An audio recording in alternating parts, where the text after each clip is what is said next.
www.radiomesra.com.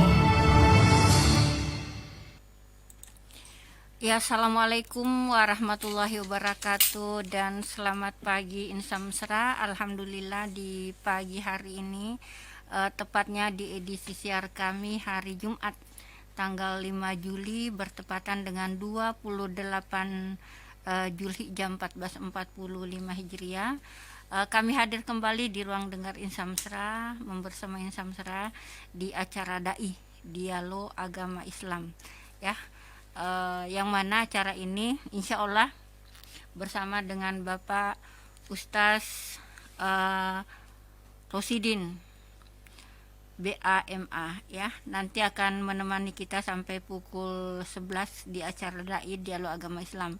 Berharap mudah-mudahan pagi hari ini Insan Mesra keluarga tetap dalam kondisi sehat walafiat, ya, sehat lahir batin, aktivitas tetap berjalan lancar, dan diingatkan kepada kaum muslimin khususnya untuk memakmurkan masjid. Hari ini kan hari Jumat, ya.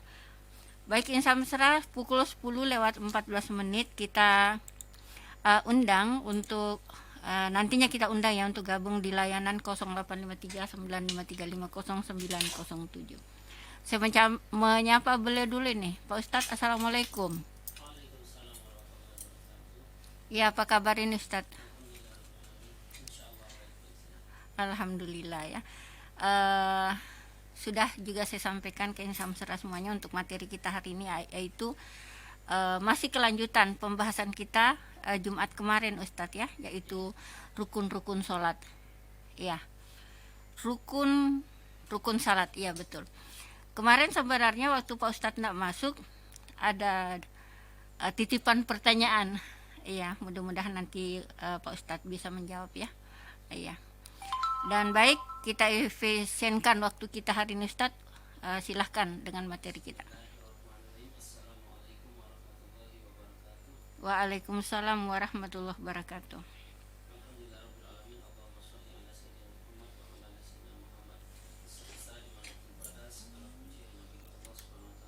Dan salam kita curahkan kepada yang mulia baginda Nabi Muhammad SAW.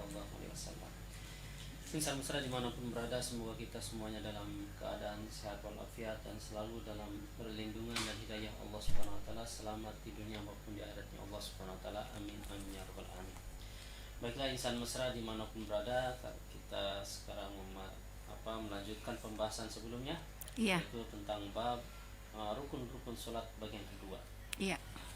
Namun sebelum itu juga kita ingatkan, sedang viral dan Kemenag pun mengarahkan kepada kita untuk mengingatkan akan bahayanya judi, baik online ataupun offline. Iya. Apalagi dalam agama Bapak Ibu, kita semua sudah tahu semua Insan Mesra bahwasanya segala apapun bentuk judi, sebagaimana seperti halnya yang diutarakan Pak Haji Roma Irama, ya, apapun itu bentuk judi, bagaimanapun caranya, yaitu perbuatan keji dan perbuatan haram, dilarang dalam agama.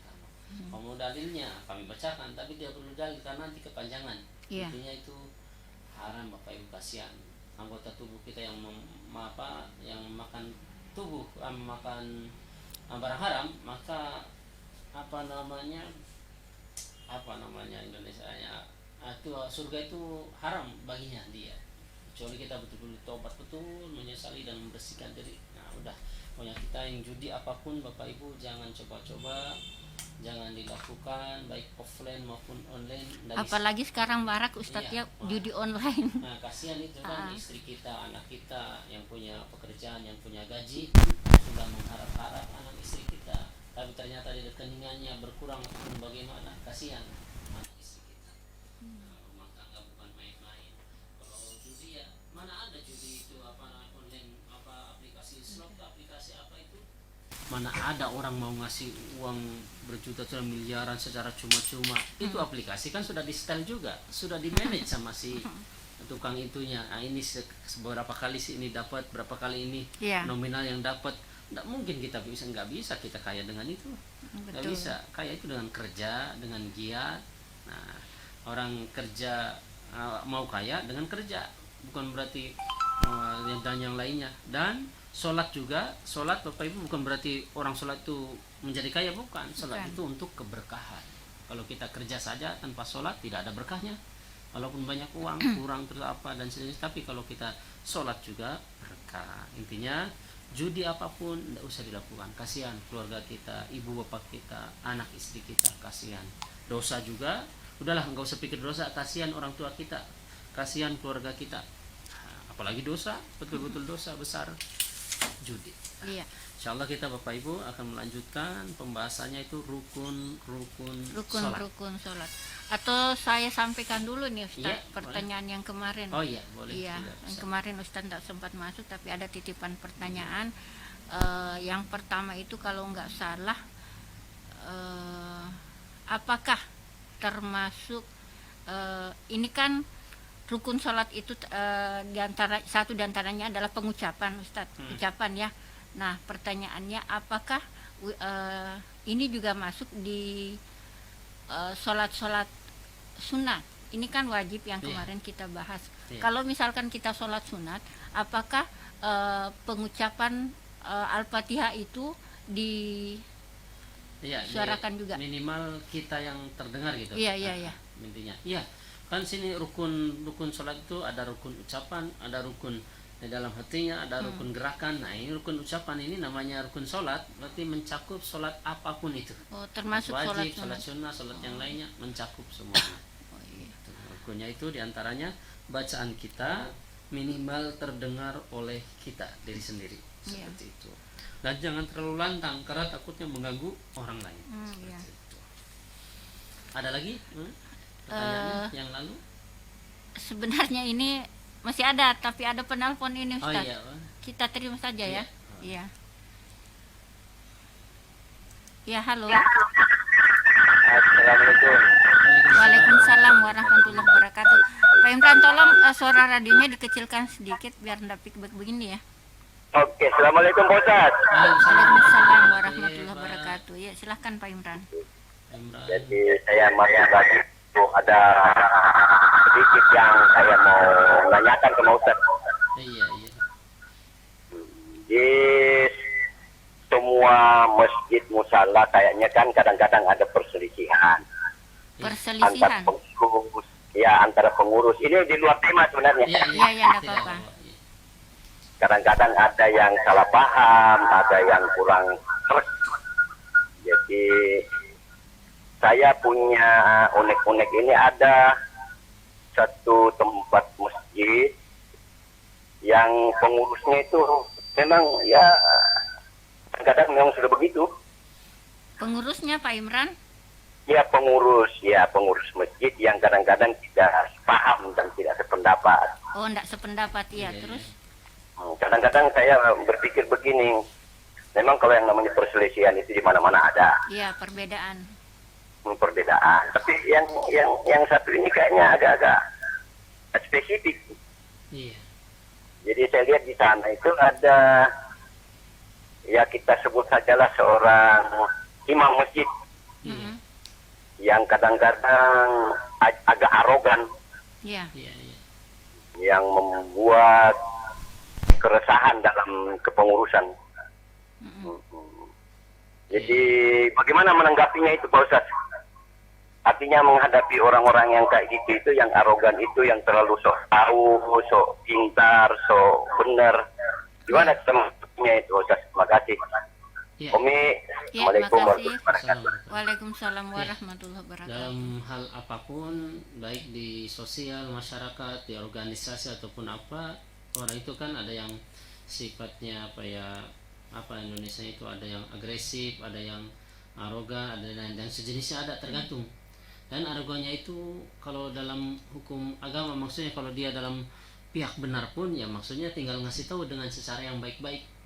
Karena kalau umpama dikasih tahu ndak mau, ya kan bisa diajak musyawarah dengan sama yang lainnya ataupun didatangkan ustad bahwasanya seperti ini seperti itu hukumnya bagaimana, ataupun didatangkan ustad ketika pas pengajian dipertanyakan hal apa yang dipermasalahkan, bahwa mungkin siapa tahu kan orang tersebut yang arogan tersebut dia sebetulnya tidak pas secara hukum, kurang pas, tapi dia tetap arogan, dan yang sebagian pengurus tahu hukum yang sebetulnya seperti ini, caranya seperti ini, tapi dia mau ngasih tahu juga yang ininya arogan, tidak bisa ya gitu. Caranya itu dengan musyawarah ataupun didatangkan ustadz isi pengajian, kemudian pas membawakan materi ataupun pengajian dipertanyakan permasalahan tersebut, tanya bagaimana hukumnya seperti ini, kan nanti kan secara tidak langsung dia juga akan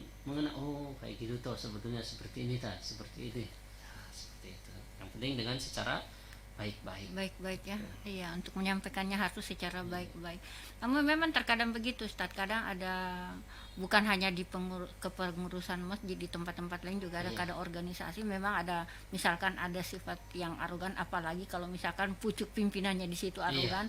Nah, kita ini yang bawahan berasa apa ya, kira-kira untuk menegur juga nggak enak, apalagi dia ini atasannya kita, padahal kita sudah tahu bahwa memang sebenarnya ini arogan ini. Nah, memang barangkali sifatnya begitu. Kalau kita menghadapinya dengan lemah lembut, insya Allah perlahan-lahan akan dia lentur juga. Kalau kitanya lawan juga, maksudnya dengan arogan juga, enggak akan ketemu. Nanti lama-lama dia ini juga perlahan-lahan. Yang penting kita berbuat secara baik-baik. Makanya kita ini niatnya apa? Mau jadi pimpinan, mau jadi apapun itu, bahkan mau jadi presiden, mau jadi apa? Kalau dia niatnya betul-betul karena Allah, kan dalam hadis Sahih Bukhari, hadis pertama itu innamal a'malu binniyat. Segala sesuatu tergantung pada niat. Kalau dia niatnya betul karena Allah, semuanya akan diserahkan. Oh ini amanah, dia akan amanah. Kalau niatnya apapun karena Allah, pasti akan amanah karena niatnya betul. Sama seperti kita mau di instansi apapun. Dulu kami buat paspor pertama kali di Bandar Lampung karena waktu itu tugas di Bandar Lampung, tugas ngajar di sana. Kan nggak kedengeran nih mic-nya karena saking banyaknya orang juga mungkin. Apakah mungkin saya lagi mikir yang lain, dipanggil lagi nggak dengar. Rosin, bentak-bentak pas dipanggil. Kenapa dipanggil tadi itu tidak ada? Kenapa? Kan tugas Anda melayani masyarakat. Anda tugas apa? Wahai para pekerja pegawai dimanapun, PNS kah, swasta kah, atau apa, BUMN kah, Anda ini amanah, harus amanah. Anda tugasnya apa? Tugasnya melayani masyarakat, berarti dengan lemah lembut itu amanah Anda. Tapi kalau Anda menyakiti pelanggan, menyakiti orang yang datang sehingga dia tersinggung, itu berarti Anda tidak terhukumi amanah. Atau barangkali Ustaz, dalam kasusnya saudara kita tadi yang menelpon ini ya, paling tidak kita mendoakan lah ya Ustaz ya. Kalau misalkan habis sholat kita doakan lah, misalkan imam kita, mudah-mudahan apa yang diinginkan itu ya tidak ini lagi. Dan juga perlu perhatian kepada kita yang imam kah, yang apa, kalau kita ada suatu hal yang tidak tahu ya kita harus belajar. Belajar itu dari kecil sampai ke liang lahat dalam hadis.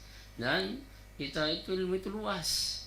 Saya udah tahu seperti ini, berarti kalau ada orang yang sudah merasa tahu, berarti seperti halnya dia sudah mengatakan bahwasanya saya sudah nyampe dalaman lautan, padahal dia berada di pinggir laut, di pantai, di pinggir pantai, padahal lebih dalam lagi.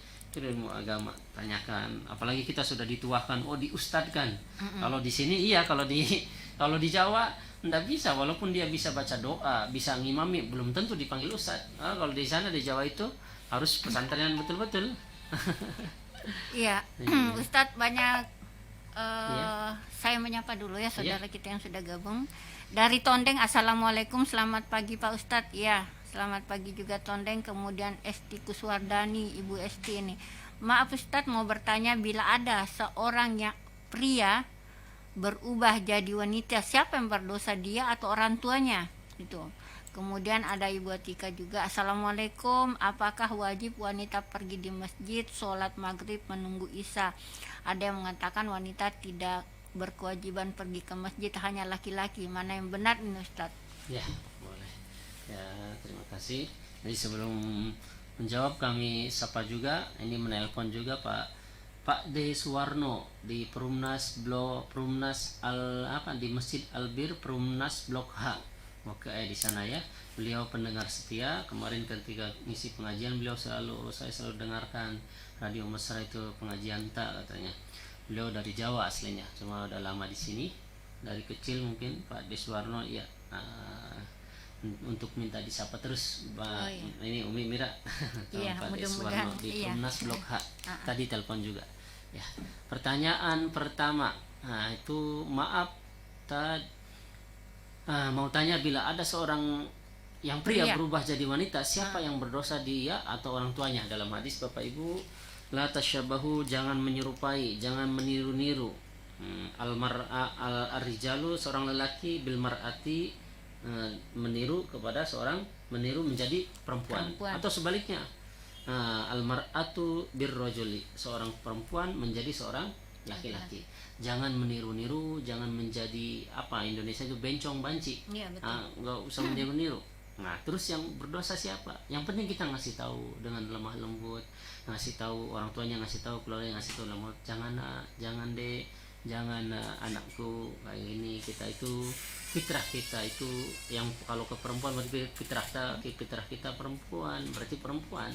Fitrah kita laki-laki berarti laki-laki. Itu dengan lemah lembut.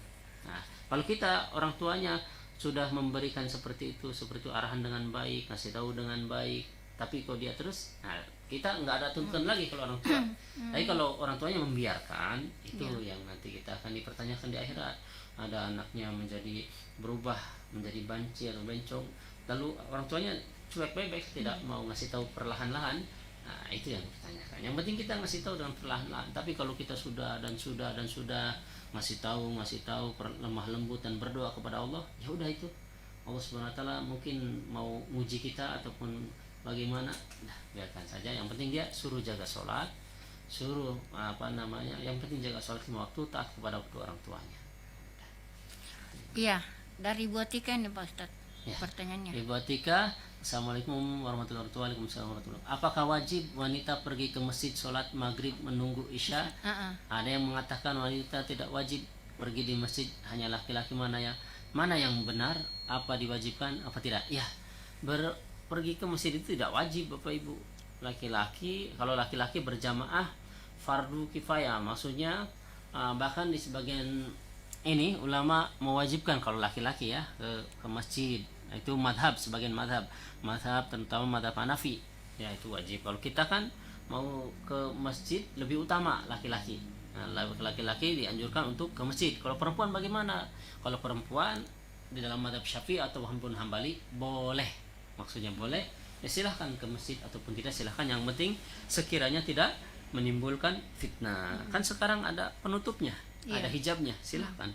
Ada hijabnya, kalau tidak ada hijabnya terbuka, mungkin tidak ada penghalangnya, terbuka. Ya kalau Syafi'i kita yang penting tidak bercampur antara laki-laki dan perempuan. Contohnya ini berdempetan, laki-laki perempuan berdempetan, laki-laki perempuan bersampingan, ataupun di depan laki-laki, di belakang perempuan, tapi nggak ada penghalangnya. Nah, tapi ini pertanyaannya buat Tika Ustadz, apakah diwajibkan? Tidak diwajibkan, laki-laki juga, kecuali madhab Hanafi itu bagi laki-laki, ya. Laki-laki. Untuk perempuan tidak diwajibkan. Boleh, boleh ke masjid, boleh tidak. Iya. Bagi perempuan itu boleh ke masjid, boleh tidak. Boleh tidak, iya. Pada intinya. Iya. Lanjut lagi Ustadz dengan pembahasan kita. Ya. Tadi masih ada sebenarnya satu pertanyaan yang tertinggal minggu kemarin, yaitu apakah misalkan kita ini berjamaah Ustadz, imamnya duluan baca iftitah, baca ini Al-Fatihah, terus makmumnya di belakang itu belum sampai iftitahnya, doa iftitahnya, imamnya sudah baca Al-Fatihah. Apakah doa iftitahnya ini dipotong atau bagaimana, dilanjutkan sampai tuntas? Iya. Ketika berjamaah seorang imam baca Al-Fatihahnya sudah selesai, makmumnya masih baca Al-Iftitah, belum selesai, apakah dilanjutkan sampai selesai ataukah berhenti saja? Ya, secara hukum Bapak Ibu kan doa iftitah itu sunnah, yang wajibnya itu Al-Fatihah. Kalau sekiranya cukup setelah, walau imam sudah baca Al-Fatihahnya sampai selesai, walau dolin amin, nah kita Al-Fatihahnya belum selesai. Kalau sekiranya ketika imam baca surat, kita baca Al-Iftitah sampai selesai dan baca Al-Fatihah, tidak akan ketinggalan dengan bacaan imam. Ya udah, tidak apa-apa. Tapi kalau sekiranya takut ketinggalan pas imam nanti baca surat, kita masih baca iftitah, kemudian ditambah baca Al-Fatihah, malah imam mau ruku ataupun sudah ruku takut ketinggalan, lebih baik udah iftitahnya walaupun setengah tidak apa-apa, walaupun belum selesai tidak apa-apa. Tetap dapat pahala Nah, kemudian nanti waladhdallin amin, kemudian Al-Fatihah langsung seperti itu. Kecuali Al-Fatihah, Al-Fatihah itu harus selesai. Ya, kita lanjutkan kembali Ustaz Ya. pembahasan kita dengan Bismillahirrahmanirrahim. Arkanul sholati, beberapa rukun sholat. Arkanul awali, yaitu rukun yang pertama an-niyat.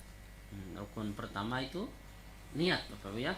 Niat wa mahalluha al-qalbu. Tempatnya niat di dalam hati.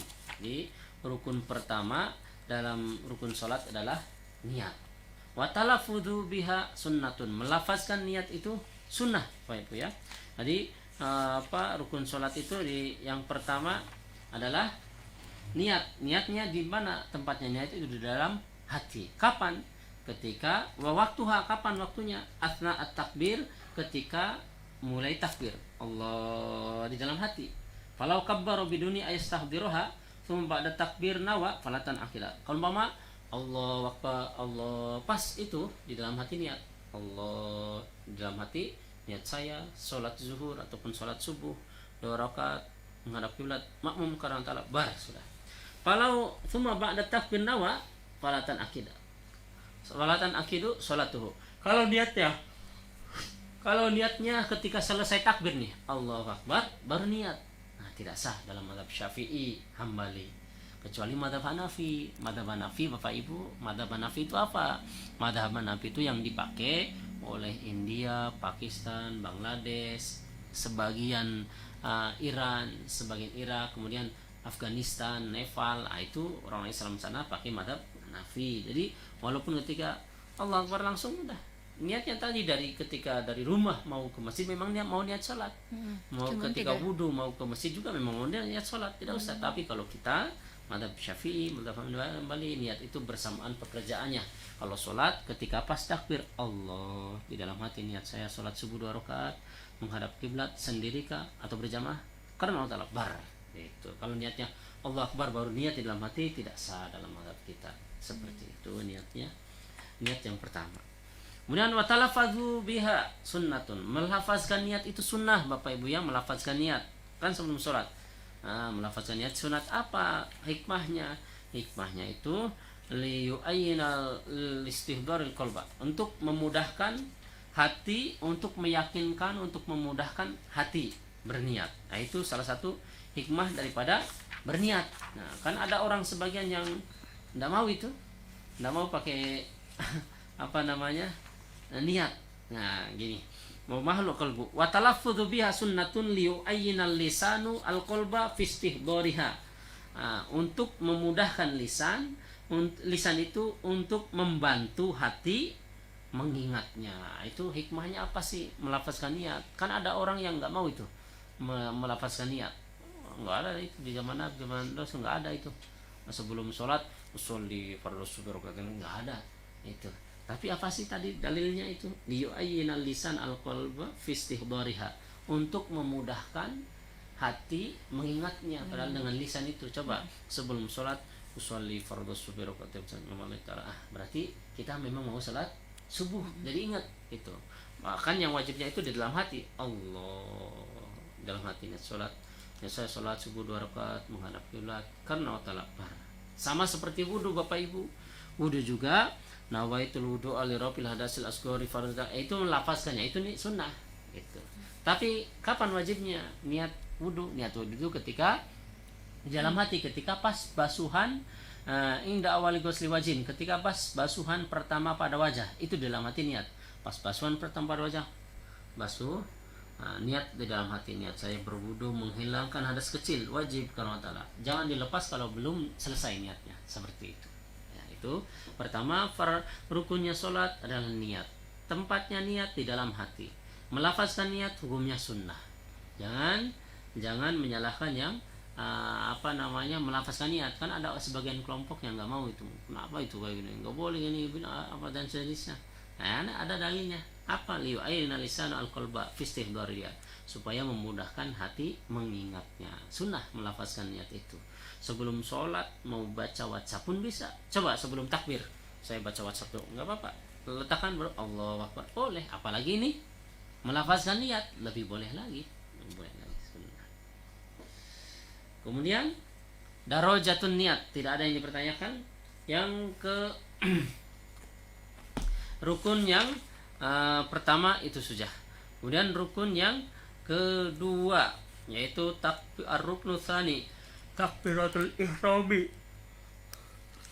Rukun takbiratul ihram. Ya, takbiratul ihram itu angkat takbir. Allah. Tuh, takbir Allahu Akbar usumiyat bidzalika li'anna tuharrimu ma kana halan qablaha kal akli wal kalim wal ghairi dzalik. Kenapa namanya takbiratul ihram? Dinamai takbiratul ihram karena yang mana sebelum takbir itu apa-apa dihalalkan, semuanya makan, minum, apa semuanya. Tapi sudah takbiratul ihram diharamkan, nggak boleh apa-apa karena sudah masuk waktu sholat, sudah masuk dalam kategori dimulainya sholat, maka tidak boleh sama sekali apapun. Begitu, takbiratul ihram. Kemudian tata cara takbiratul ihram bagaimana? Angkat tangannya. Maka di sini bi antu hadda atrafi asabihi ala udhunaihi, yaitu dengan gambaran mensejajarkan ujung-ujung jari jemarinya di standar sejajar dengan telinga yang atas. Allah. Sejajar, mau tempelkan silakan, tidak pun yang penting sejajar. Allah. Wa ibhamuha syahmataihima, dan daun telinga ini ya, jempolnya sejajar dengan Indonesianya telinga, daun telinganya yang besar itu yang di bawah. Jempolnya, kedua jempolnya sejajar dengan kedua ujung daun telinga yang besar itu di telinga. Sejajar ujung jempolnya. Kalau ujung-ujung jari jemari kita ujung-ujungnya sejajar dengan telinga atas. Jempolnya sejajar dengan telinga bawah. Kemudian wakafahu mangkibaihi, dan bahu sejajar dengan bahu ininya, kedua telapak tangannya. Allah. Ma'aja'ala batnihima ilal kiblah, serta menjadikan telapak tangannya itu menghadap ke kiblat. Wa imalati atrafiha syai'an qalilan ilaiha, dan ininya jari jemarinya agak dicondongkan, tidak terlalu seperti ini, tidak terlalu seperti ini, agak condong. Allah. Wa yakunu ibta'ur raf'i ma ibtada'i takbir wa intihahu ma intihaiha. Dan kapan mulainya takbir, kapan mulainya seperti ini? Ketika mulainya takbir dimulai, maka di situ juga diangkat. Allah. Dan kapan selesainya? Wa intihahu ma intihai. Dan selesai itu sampai ketika dia selesai akbar. Allah akbar. Selesai. Seperti Bagaimana dengan kadang saya juga melihat Ustadz di masjid itu nggak sampai di sini, malah cuma di ya ada yang seperti ini, seperti itu. Kalau itu Bapak Ibu, yang kami kan membahas daripada madhab Syafi'i sama Hambali. Syafi'i Hambali itu sama, enaknya itu. Di kita di Indonesia Bapak Ibu, walaupun kita tidak tahu madhab, tidak tahu apa, dari kecil itu kita cara ibadahnya memang madhab Syafi'i. Mungkin nenek moyang kita dulu memang mengajarkannya berupa madhab Syafi'i, seperti itu. Jadi kalau ada yang seperti itu biarkan. Kalau kami kan sesuai dalil, sesuai ininya. Jadi kayak gitu aja, enak seperti Allahu Akbar. Kalau kita nanti ke Mekah Madinah, wah beda-beda. Dalam madhab itu Hanafi, dulu kami belajar di sana di Pakistan itu, mereka tangannya itu bukan disedekapkan di dada, tapi kalau mereka disedekapkannya di bawah pusar. Sudah kayak gini. Di bawah pusar sedekahkannya kalau madhab Hanafi. Kalau kita Syafi'i, tahtas sadri fauqas surah, di bawah dada, di atas pusar, pertengahannya. Gitu ya. Kalau ada yang seperti ya biarkan. Kalau kami yang seperti ini kelihatannya kayak susah sekali, kayak ini, kayak mengambil apakah atau ada anaknya atau gimana. Kayak gini kan nggak enak. Sesuai madhab Syafi'i sama Hambali sudah seperti itu. Apalagi kita di Indonesia kan rata-rata Syafi'i semua. Asia Tenggara kebanyakan Syafi'i. Mesir juga, sebagian Arab, Turki juga, yang lain Syafi'i kebanyakan. Bahkan imam hadis, para imam hadis, Imam Bukhari, Imam Muslim, Imam Abu Dawud, Tirmidzi, Nasai, Ibnu Majah, rata-rata mereka madhabnya Syafi'i semua, seperti itu. Kemudian Bapak Ibu, tidak ada yang ditanyakan. Selanjutnya syurut takbiratul ihram, syarat takbiratul ihram. Tadi kan rukun pertama itu takbiratul ihram. Kalau tidak kami inikan dulu, jumlahkan ataupun globalkan dulu baru perinciannya. Ya. Tadi rukun yang pertama adalah niat ya, rukun pertama adalah niat. Rukun kedua takbiratul ihram. Kemudian rukun ketiga berdiri. Kalau sholat fardu berdiri bagi yang mampu. Kalau tidak mampu maka tidak usah berdiri. Yang sholatnya pakai kursi, Bapak Ibu ingat, insan besar dimanapun berada, kasih tahu jamaah, kasih tahu orang-orang yang sholat di kursi, kalau dia mampu berdiri walaupun sebentar, maka ketika takbir wajib berdiri. Ketika takbiratul ihram, Allah, itu harus berdiri. Baru setelah itu duduk dia. Kecuali sedikit pun susah Ustaz, ketika kan durasinya takbir itu kayaknya berapa detik kayaknya susah, dia takut jatuh, ya udah langsung duduk saja. Tapi bagi orang yang mampu berdiri ketika selama durasi takbir harus berdiri, wajib itu. Kalau sholat fardu itu cuman satu kali Ustaz berdirinya. iya, berdiri pas angkat takbir itu. Bahkan sholat duduk itu kalau mampu ruku sempurna harus ruku juga. Sholatnya duduk. Kalau dia mampu sujud juga, tapi ketika duduk tidak bisa, naik lagi ke kursinya. Tapi kalau ruku sujud tidak bisa juga, udah duduk aja, diperkirakan ini isyaratnya seperti ruku, seperti sujud dan sejenisnya dan seterusnya. Gitu. Rukun kedua yaitu berdiri bagi yang mampu dalam sholat fardu. Kalau sholat wajib tidak berdiri pun tidak apa-apa. Bapak Ibu walaupun sehat, mau sholat duha kah, mau sholat hajat kah, mau sholat apa, sholat sunnah, walaupun kita sehat boleh duduk, tapi pahalanya setengah daripada berdiri. Kenapa? Karena dia sehat. Tapi, ini khusus untuk sholat sunat Ustaz ya. Bagi kalau yang sakit tetap pahalanya full karena terhukumi berdiri. Cuma karena dia sakit gitu. Tapi kalau sholat sunnah mau sehat mau tidak boleh duduk. Tapi yang sehat dia mau sholat sunnah dengan duduk pahalanya setengah karena dia padahal bisa mampu berdiri. Tapi kalau sholat wajib selama mampu harus berdiri. Iya. Gitu. Rukun pertama niat, rukun kedua takbiratul ihram, rukun ketiga rukun salat berdiri bagi yang mampu. Keempat, rukun salat baca Al-Fatihah. Yang kelima, yang selanjutnya baca Al-Fatihah. Yang selanjutnya rukun 5 ruku. Itu ruku, kemudian yang keenam i'tidal. I'tidal itu bangkit dari ruku. Dan yang selanjutnya rukun yang ketujuh sujud 2 kali. Sujud berarti sujud pertama, sujud kedua, sujud. Kemudian yang rukun ke-8 ajulusu baina sajdataini, duduk di antara 2 sujud. Rukun ke-9 rukun tasi tasyahudul akhirah, tasyahud akhir. Nah, tasyahud akhir ini merupakan rukun juga, ada duduk tasyahud awal, ada duduk tasyahud akhir. Yang berbeda. Ruknul asyru al-qudu fi tasyahudul akhir. Kemudian itu rukun asyru al-qudu fi tasyahudul akhir. Rukun tasi tasyahud akhir. Yang pertama yang ke-9 itu tasyahud akhirnya. Tasyahud akhir itu at-tahiyatul barakatus shalawatut thayyibatu lillah. Assalamualaikum sampai salawat yang wajibnya itu. Kalau andaikan di yang kedua yang pertama pas tasyahud awal itu lupa, tidak baca itu tidak apa-apa. Nanti tinggal baca sujud sahwi 2 kali. Tapi kalau tasyahud akhir harus diulangi. Kemudian rukun yang 10 al-qudu fi tasyahud akhir, yaitu duduknya tasyahud akhir. Kalau tadi bacaan tasyahud akhirnya rukun yang ke-9, yang ke-10 duduk tasyahud akhirnya. Yang ke-11 as-salatu ala nabi, salawat kepada nabi di tasyahud akhir. Iya. Yang selanjutnya rukun tsani asyara salam. Ucapkan salam, assalamualaikum warahmatullahi wabarakatuh. Dan rukun yang ke-13 tertib berurutan, sesuai urutan tertib itu yang awal-awal, yang terakhir diakhirkan. Itu secara globalnya. Tadi yang secara global. Kemudian kita akan melanjutkan secara perinciannya ya. Rukun yang pertama niat tadi sudah diperinci niatnya di dalam hati, dan kemudian takbiratul ihram. Yang kedua takbiratul ihram. Takbiratul ihram ada rukunnya juga, ada syarat-syaratnya. Itu apa saja? Yang pertama al-awalu ayusmi'a nafsahu hurufaha. Yang pertama dirinya sendiri itu mendengar huruf-huruf takbir tersebut. Allah, bukan diam saja. tapi dirinya sendiri dia mendengar lafaz-lafaz huruf-huruf takbirnya.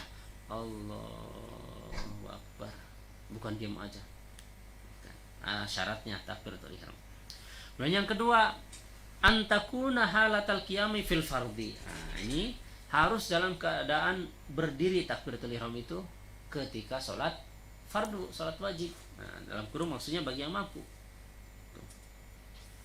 Yang ketiga, antakuna bil arabiyat. Yang kedua harus dengan bahasa Arab. Nggak boleh Pak Indonesia. Indonesia mungkin kita Allah Maha Besar, nggak bisa.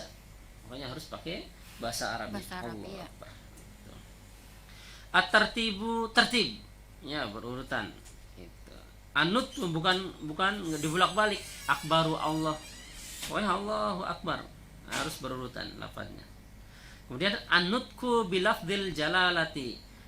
Kemudian Indonesianya itu mengucapkannya itu dengan lafaz jalalah. Allahu Akbar. Lafaz jalalah itu lafaz Allahnya. Nggak boleh Ilahu Akbar.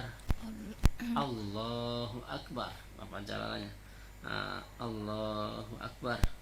Enggak hu akbarnya saja. Hu bukan artinya dianya maksudnya kepada Allah, tapi harusnya lafaz jalalah Allahu Akbar. Ada memadi hamzatil jalalah.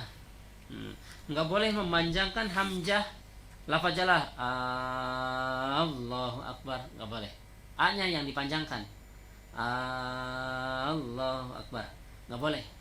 Karena bukan panjang itu. Lafaz Allahu Akbar, A yang pertama, lafaz hamzah yang pertama, A nggak boleh panjang. Allahu Akbar, nggak boleh. Harusnya Allah. Di lafaz jalalah, di lafaz lamnya itu baru panjang, ada madnya. Allahu Akbar, nggak boleh. A-nya yang panjang nggak boleh. Allahu Akbar, nggak boleh. Allahu Akbar. Iya. Kemudian ada memadi ba'i akbar, nggak boleh baknya panjang juga, nggak sah. Allahu Akbar, nggak boleh, nggak sah. Tuh. Harus Allahu Akbar karena pendek kan, baknya ini baknya mau dipanjangkan tidak boleh. Allahu Akbar, nggak boleh. Yang azan juga kan nggak bisa itu. Allahu Akbar, nggak bisa itu. Allahu Akbar, Allahu Akbar. Ada mutasydidil ba'i, nggak boleh ditasydidkan baknya. Allahu Akbar. Akbar. Nggak boleh Allahu Akbar, baknya ditasydid. Kalau akbar nggak bisa pas. Bisa Allahu Akbar. Kafnya kan itu kaknya mati, sukun.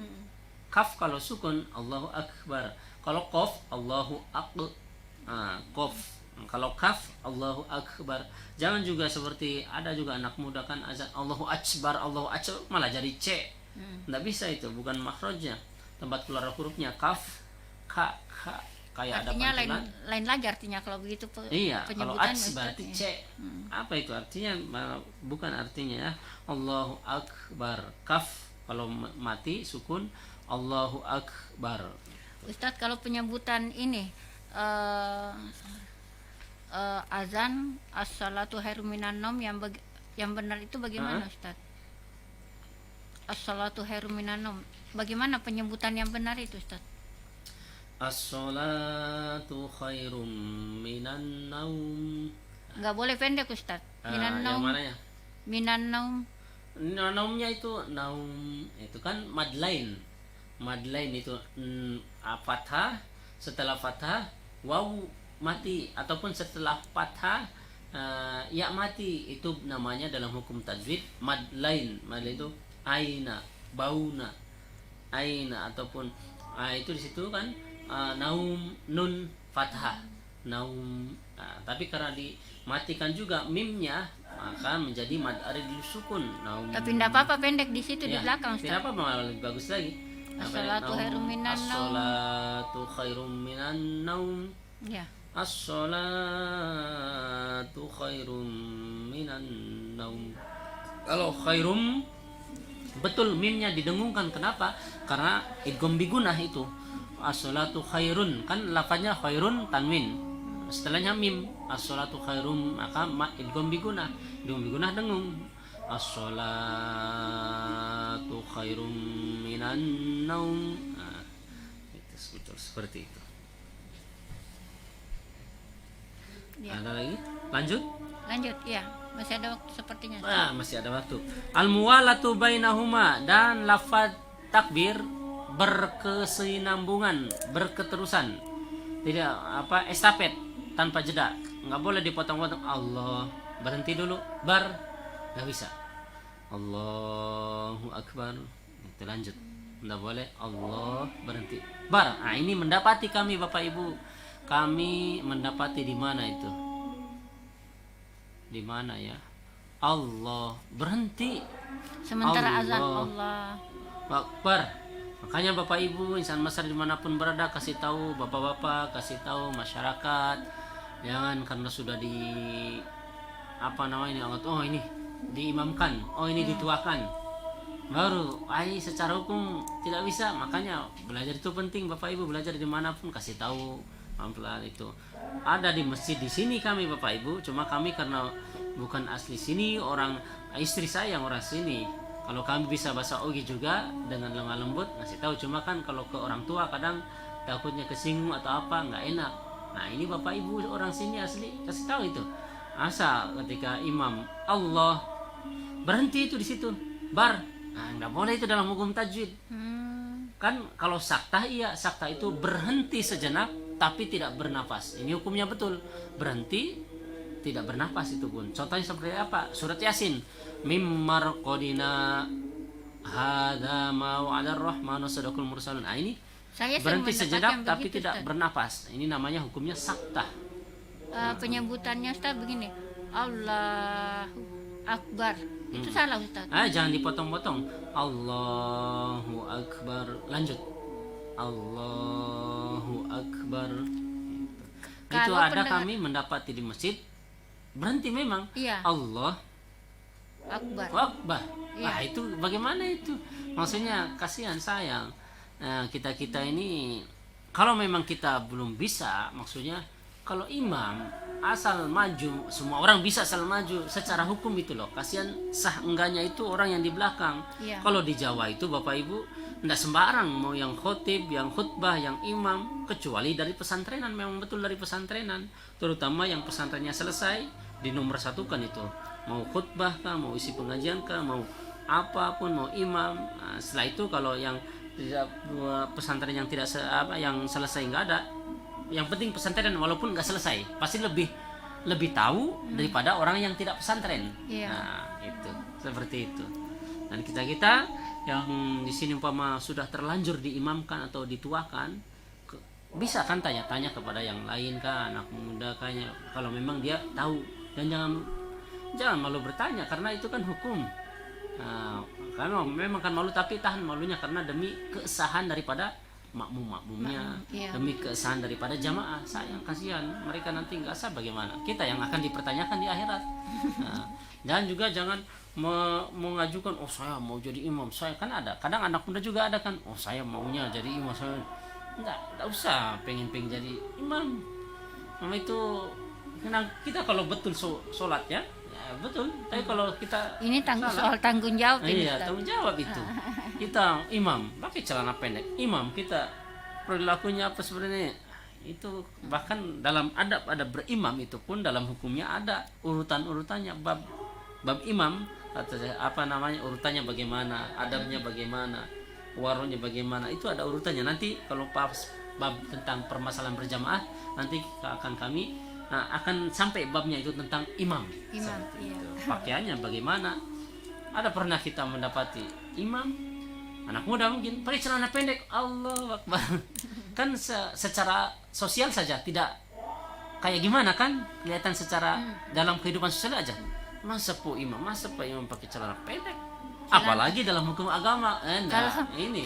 Enggak bisa. Mungkin dipikir Ustadz kalau di bawah lutut kan sudah sah sholatnya barangkali ya, kalau laki-laki pakai celana di bawah lutut. Maksudnya ini di luar ketika di luar sholat gitu loh. Kan dia adalah imam, tapi ketika di kehidupan luar dibebas, kehidupan tidak di masjid kah atau di luar, bukan dalam keadaan sholat, kenapa pakai celana pendek ini, memang tidak apa-apa, cuma kalau harus menjaga aurat laki-laki itu dari pusar sampai dengkul, masa imam tidak menjaga aurat? Itu kan secara sosial saja, kayak gimana, apalagi secara hukum agama. Nah, Iya. Untuk pembahasan kita hari ini Ustaz, rukun-rukun sholat. Iya, rukun sholat masih belum selesai. Ustaz. Nanti bisa dilanjut, dan nanti untuk pekan depan karena mendekati Muharram, kita sudah masuk Muharram ini nanti pekan depan. maka kita akan bahas tentang Muharram. Iya, ada banyak pembahasan di sana nanti Ustaz di bulan Muharram ya. Ada kesunahan-kesunahannya, ada sejarahnya dan seterusnya. Untuk rukun-rukun sholat kita insya Allah lanjutkan lagi untuk Jumat berikutnya Ustaz ya. Berikutnya. Nah, karena Jumat depan Muharram, maka kita pembahasannya Muharram. Iya. Ustadz, terima kasih untuk ilmunya hari ini. Insya Allah bermanfaat sekali bagi saya, bagi pendengar yang lainnya. Terima kasih juga untuk Insa Mesra yang sudah bergabung di layanan telepon kita, yang sudah bergabung di Facebook. Mudah-mudahan tidak ada halangan. Jumat berikut kita akan jumpa kembali tentu di acara dan jam yang sama. Sampai jumpa. Assalamualaikum warahmatullahi wabarakatuh. www.radiomesra.com